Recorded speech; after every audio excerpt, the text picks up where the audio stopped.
I'm 50 years old and I've never been married because of masturbation. A startling admission, isn't it? But that's the raw truth of my life. My name is unimportant. What matters is my story, a tale of addiction and the havoc it wreaked on my life.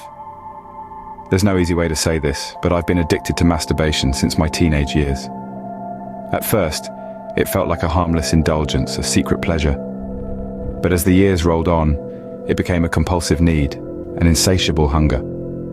This addiction, this obsession, is not just about a physical act. It's about the toll it takes on your life, your relationships, your ambitions. It becomes an unseen monster that slowly devours everything you hold dear.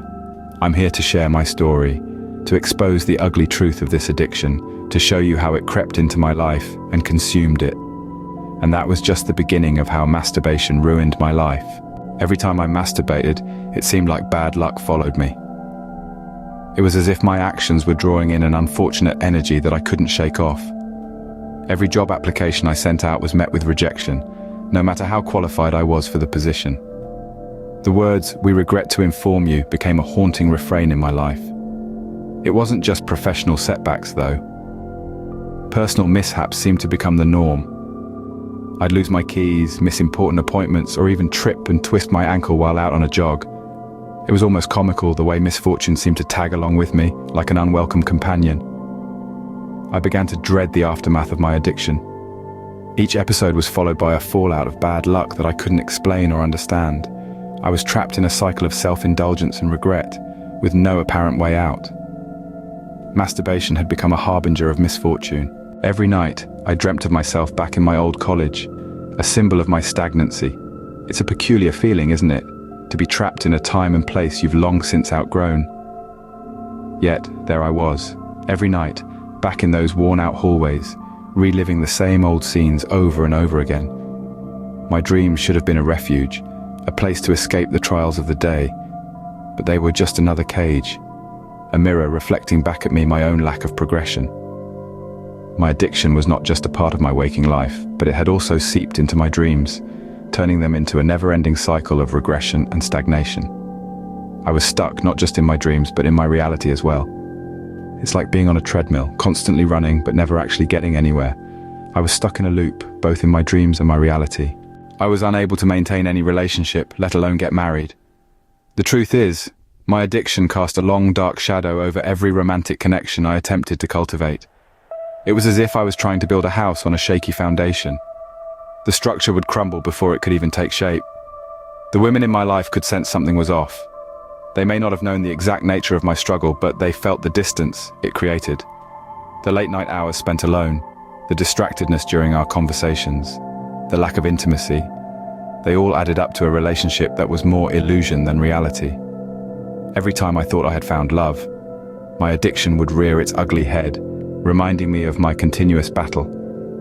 It was like an uninvited guest at a party, always lurking in the background, ready to spoil the festivities. The addiction was always there, pushing people away.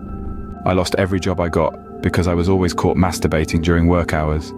It's a statement that still stings, even after all these years. I'd land a job promising myself that this time would be different. But before I knew it, my addiction would rear its ugly head.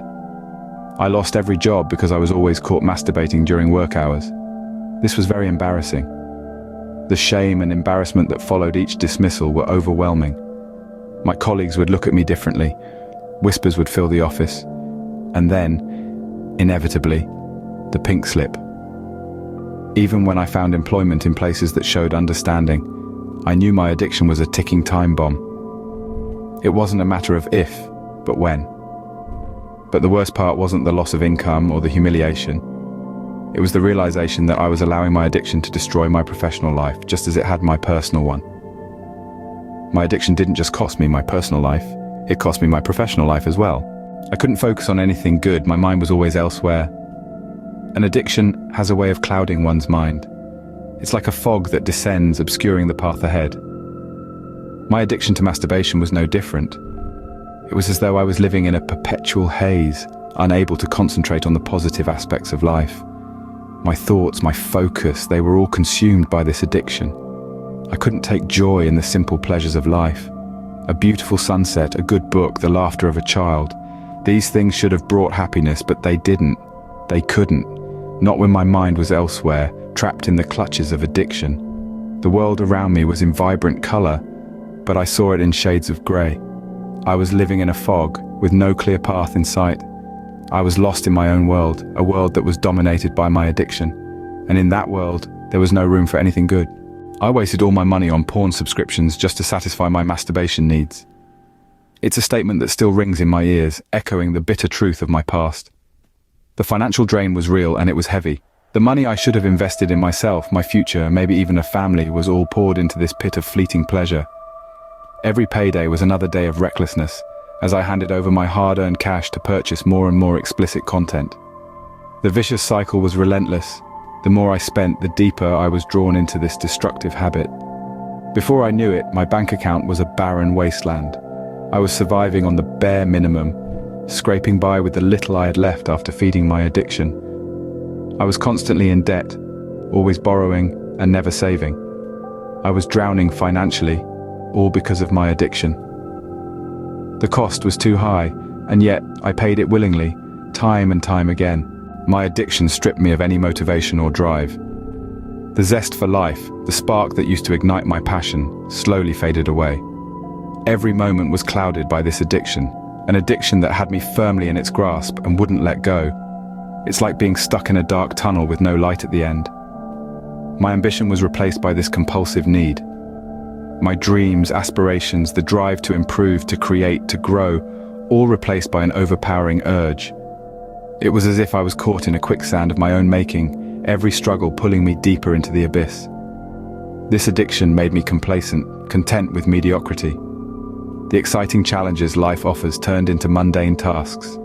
The world became a grey canvas, no longer vibrant and colourful. I was no longer the protagonist of my own story, but a mere spectator watching life pass by. My life had become a shell of what it once was.